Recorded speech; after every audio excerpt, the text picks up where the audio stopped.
Thank you, Dave. That is awesome. You guys can turn that right on. How many aligners does it take to do a comprehensive case? That was a big piece of what we were trying to identify. In our office, we looked at 120 consecutive cases of comprehensive cases, and it actually took us 69, on average 69 trays to treat those more comprehensive, more complicated cases. You know, we wanted to understand better what goes into the process, what's the per piece process. Let's talk a little bit before I go into that on the foundation. The only reason we're here today is because people before us were able to create. And that's what we're talking about today. We're talking about our ability to create the best smile with the best efficiency, with the patient-centric way. So let's talk about that a little bit. You know, nobody's heard of this guy probably. 1983, he developed the STL. Just a little bit of trivia in case you guys have a dental trivia night. It might come up one day. First 3D printer, you know, Form Labs and Sprint Ray, very dental leaning printing companies. There's a lot of printer options out there.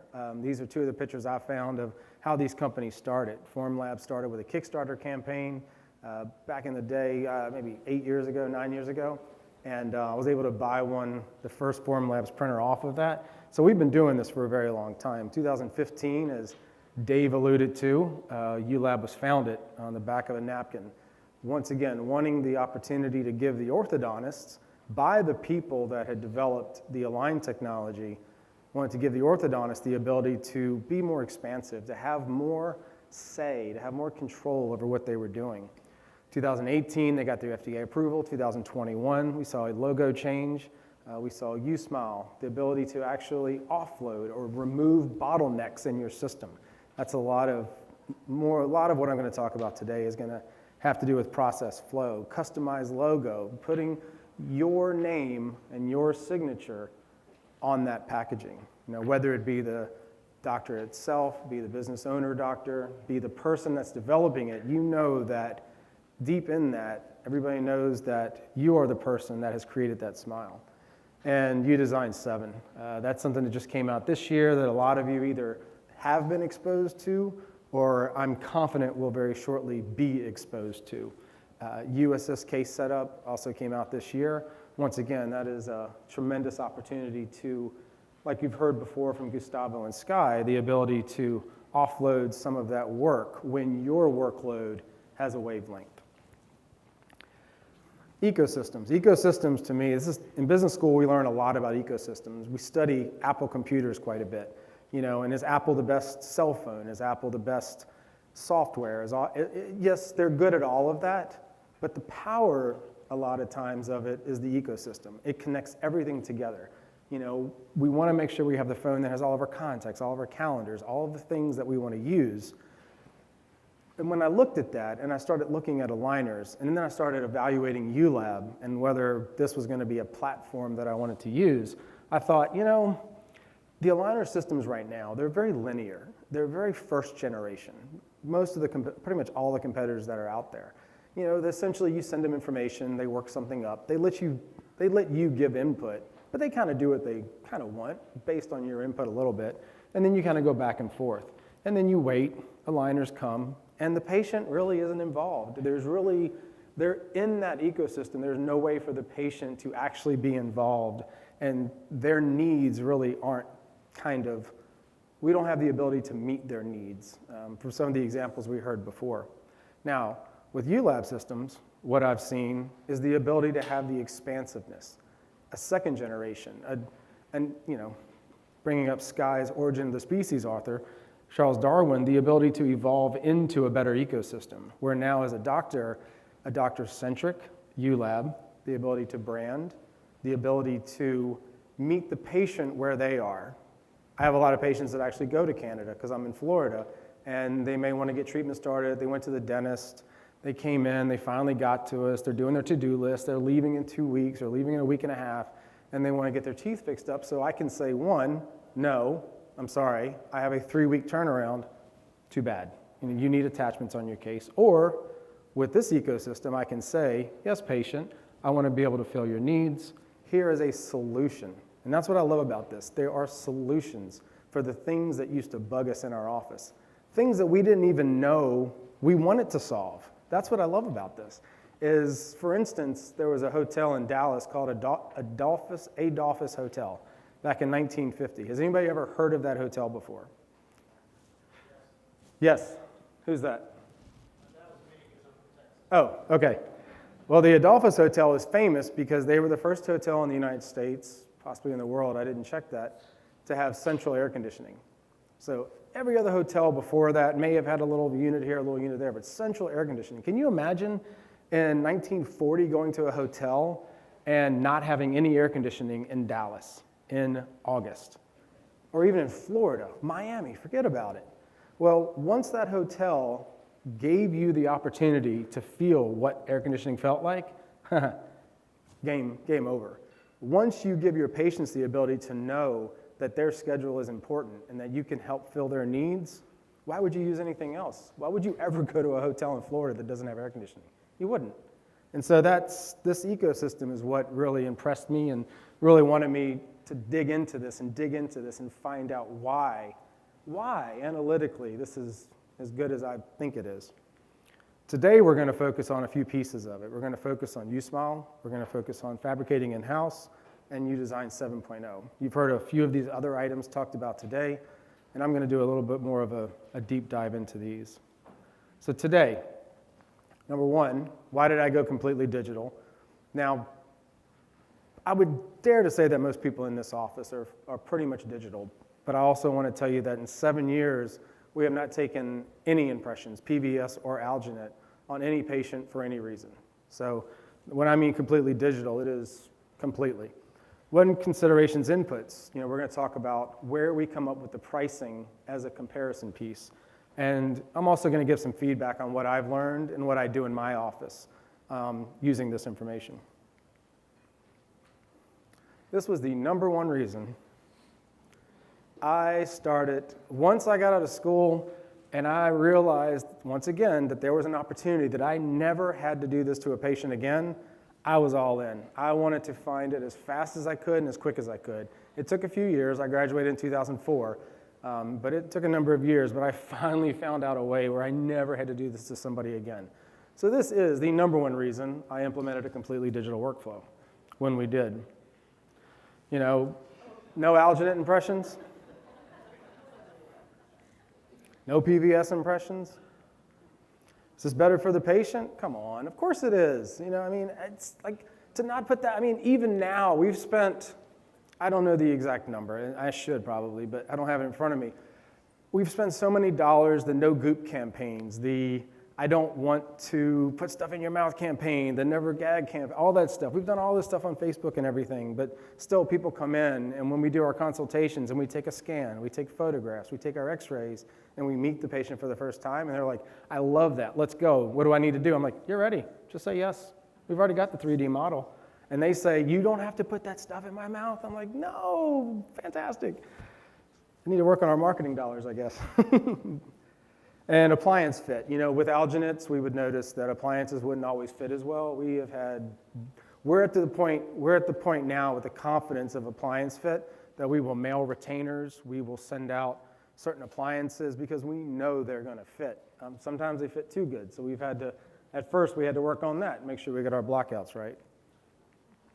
Better for the office. Hopefully nobody's office still looks like that sink on the right-hand side of the screen, but I have been in offices, luckily not mine, where it looks like that. So yes, this is very good for the office team. If you're never cleaning alginate trays or metal trays, you're never cleaning out the bowls and, it's inevitable. At least maybe, I don't know, once a week maybe, you see all the assistants running to one chair like it's their birthday. It's not their birthday.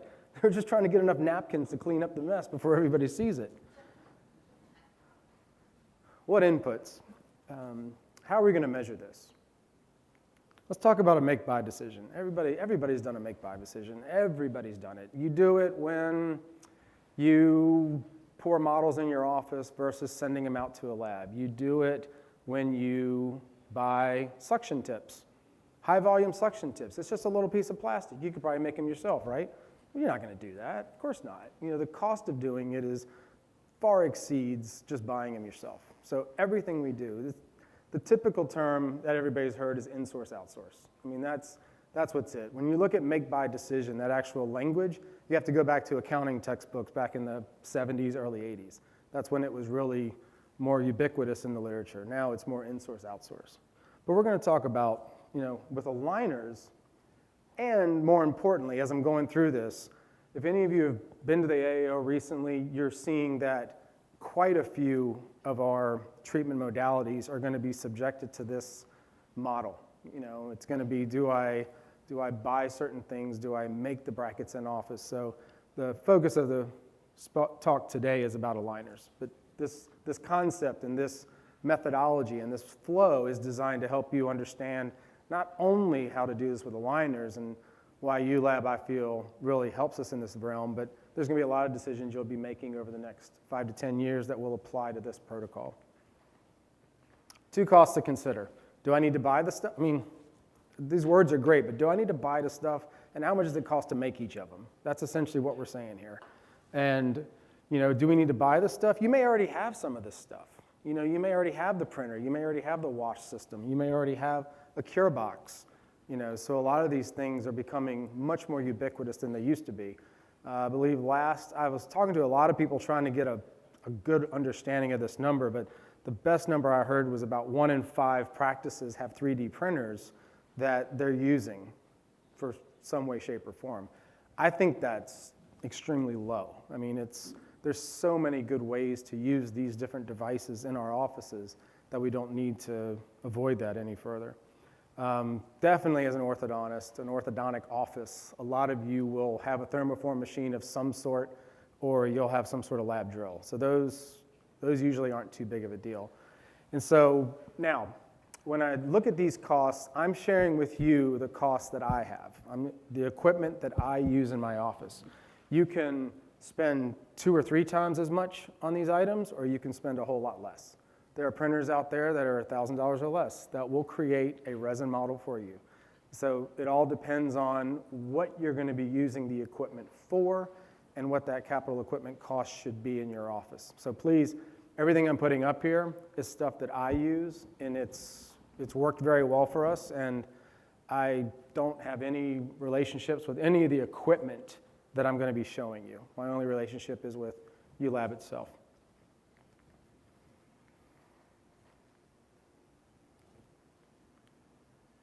All right, don't freak out. It's only going to be up for a second. So, that's a spreadsheet, and okay, we'll move on. Sorry, that was my little geeking out on the Excel sheets. I love those things. I learned in school that they don't have to be just a little simple calculator. You can actually make them think for you, which is a lot of fun. The pieces of an aligner. First 3 pieces: model resin, thermoform material, and a resin tank. These are costs that you need to know. Now, when you look at resin models, there's 2 inputs. 1, how many models can you get per liter of resin? And how much is that liter of resin? You may have to do this in your office. You may have to, for your own benefit, if you print hollow, if you print small horseshoes, if you print big horseshoes, God forbid you're printing ABO edged models. Your yield, your number of models per liter may change. In our office, we print solid, horseshoe, 3 to 4 millimeters below the gingival margin to give us room to cut. We yield, on average, 71 models per liter of resin. And that's giving a little bit of an allowance for some of the slop and goop and things like that, maybe a 5% solution there. So that number is extremely important because that gives you that true cost of resin per model where you're creating those aligners. Thermoform material. This is expensive for a lot of people. There's a few reasons why I use the Zendura.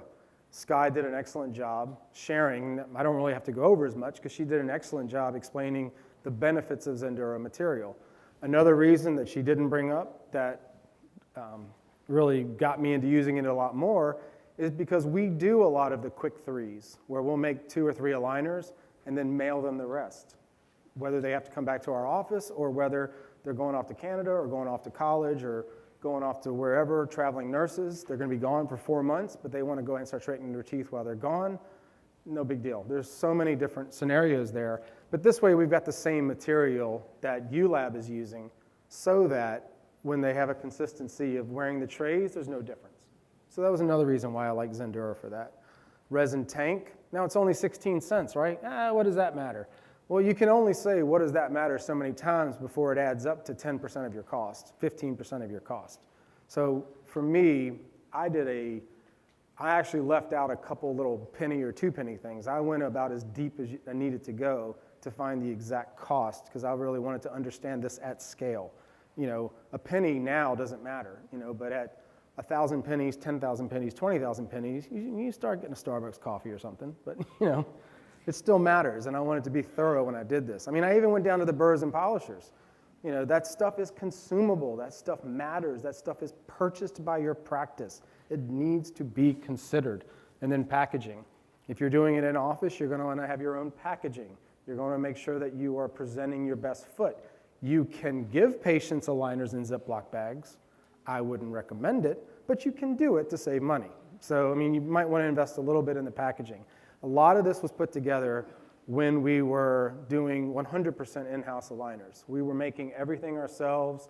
There really weren't any custom logo boxes. There really weren't any great solutions, so we were making all that. So the stuff that we use to make the aligner adds up to about $8.60.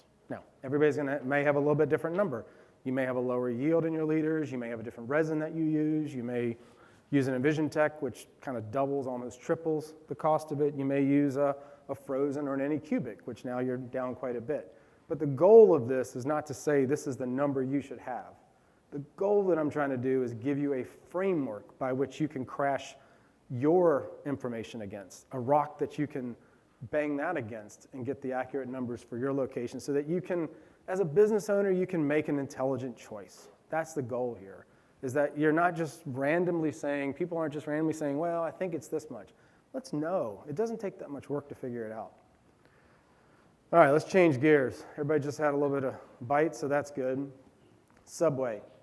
Subway, I took an operations class with a guy, Christian Terovich, professor, and he talked about Subway quite a bit because process flow, the man wrote a book called Matching Supply with Demand. I mean, if that's not ambitious in of itself, saying that mathematically you can find those answers, I don't know what is, but he backed it up. And we use Subway quite a bit to understand.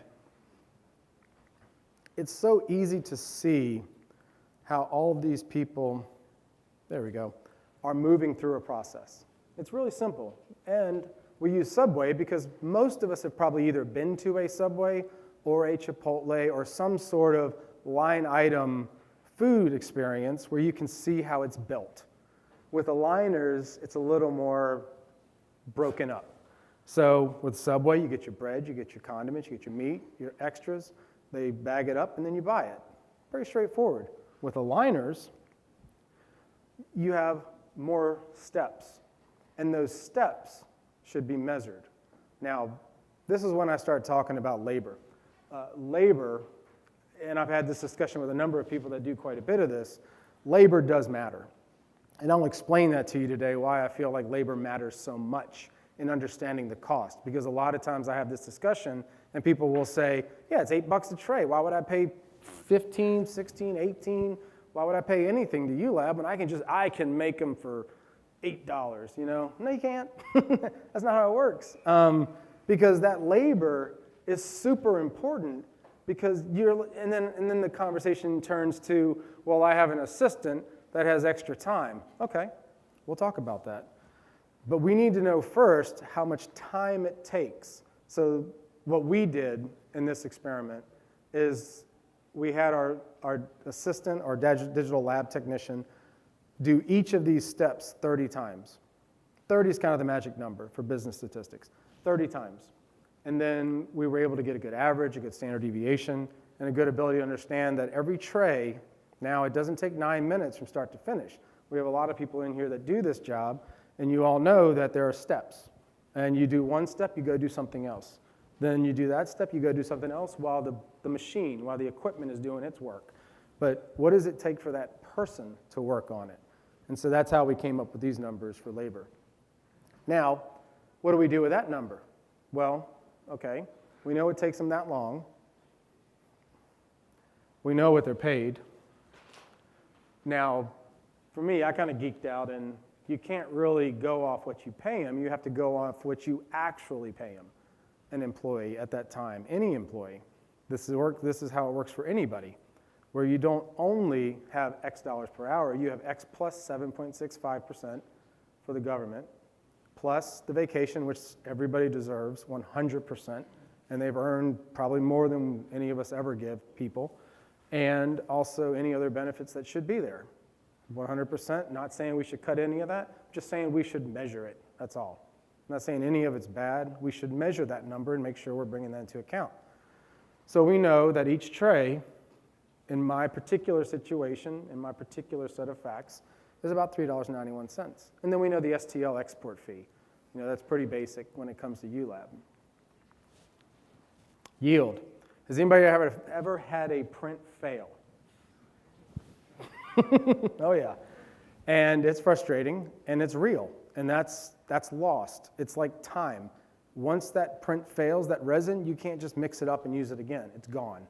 And so you have to apply yields to that. You have to apply yields to resin, yields to labor, yields to practicing. All of that comes into play.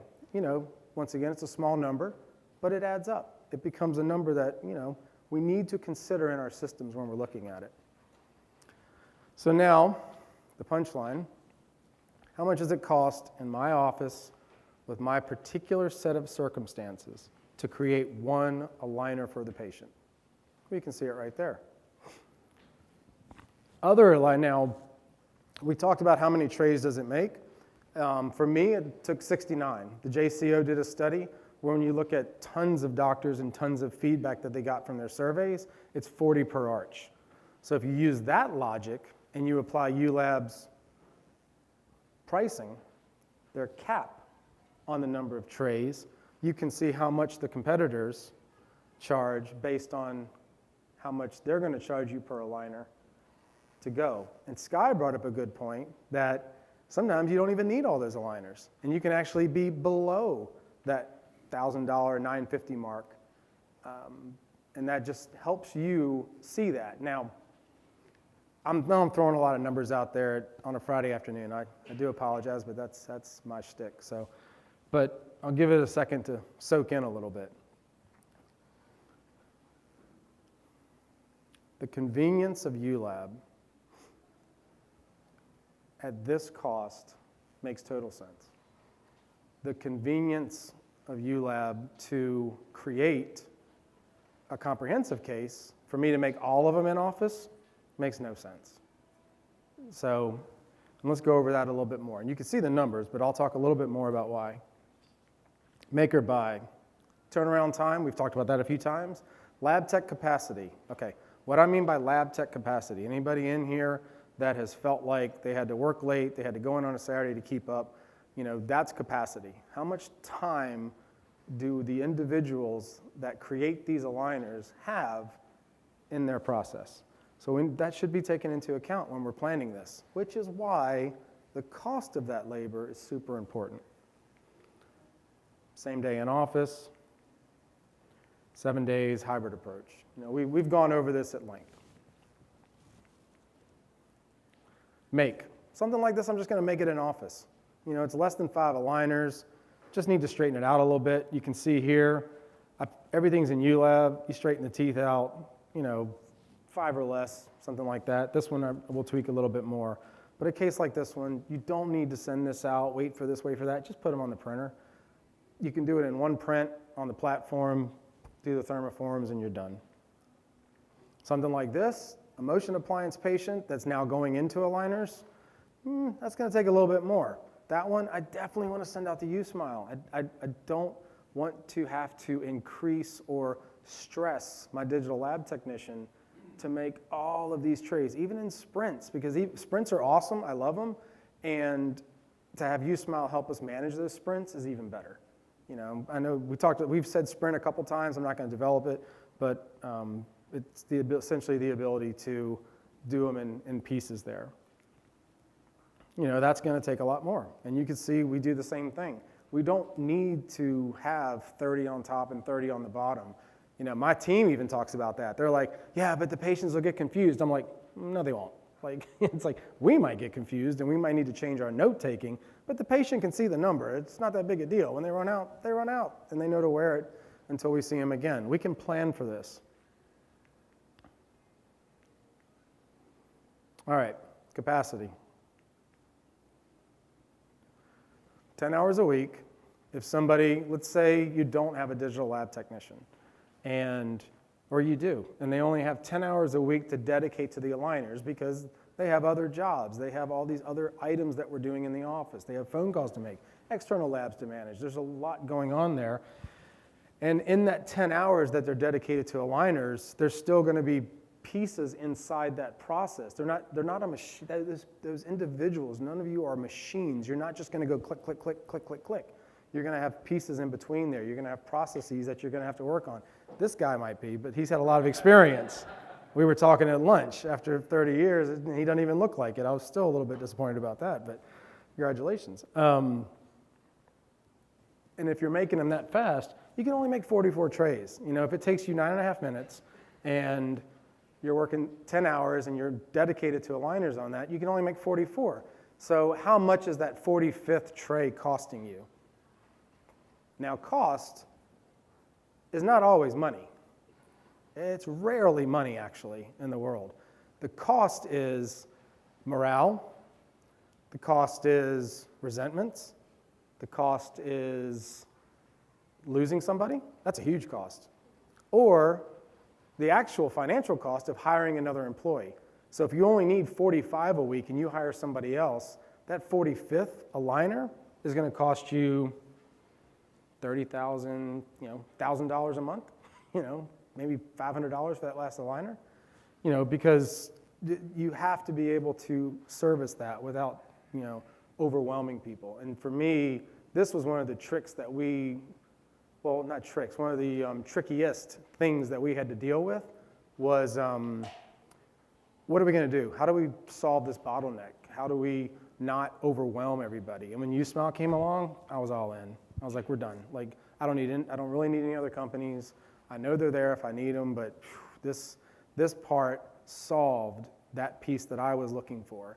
And that's why we kind of brought it down. And that way we were able to have our digital lab technician start working on many other projects that were more stimulating to them. That IDB, just many other different things that we're working on. They weren't stuck just doing this. And then, you have to make retainers in offices a lot of times. So now if I have that person that has 10 hours a week available to make aligners or retainers, now your number goes down. You don't have 44 a week you can make, you have 34 because you got to make 10 retainers. So this is really my proof of concept on why knowing your labor cost and keeping that and putting that into your aligner cost is so important. And So takeaways. Number one, 5 or less. Sometimes, 5 or less. We go ahead, per arch, we go ahead and do that in our office. Unless it's August, we've got a ton of D-bonds, or the lab tech's out of town, on vacation, sick with COVID for the 3rd time, family emergency, then we just send a USmile. Having that expansion valve is tremendous. And then making an office really provides a service to our patients. And for me, and for everybody in this room, we are patient-centric. We are. We might talk big, but we are. We all want to be patient-centric. We all want to provide the best care, and we want them to be happy. We don't want them to be disappointed or upset or waiting outside knocking on our door. So for me, that's what this experiment, that's what this exercise helped me really put some numbers around and really understand a lot better. So the ability to make in your office and understand what that really is doing to your office and for your office is important. And, if you just buy and you're doing comprehensive cases, that cost per aligner goes down because of the cap that ULab has so famously, in their second generation ecosystem, created for us. So thank you.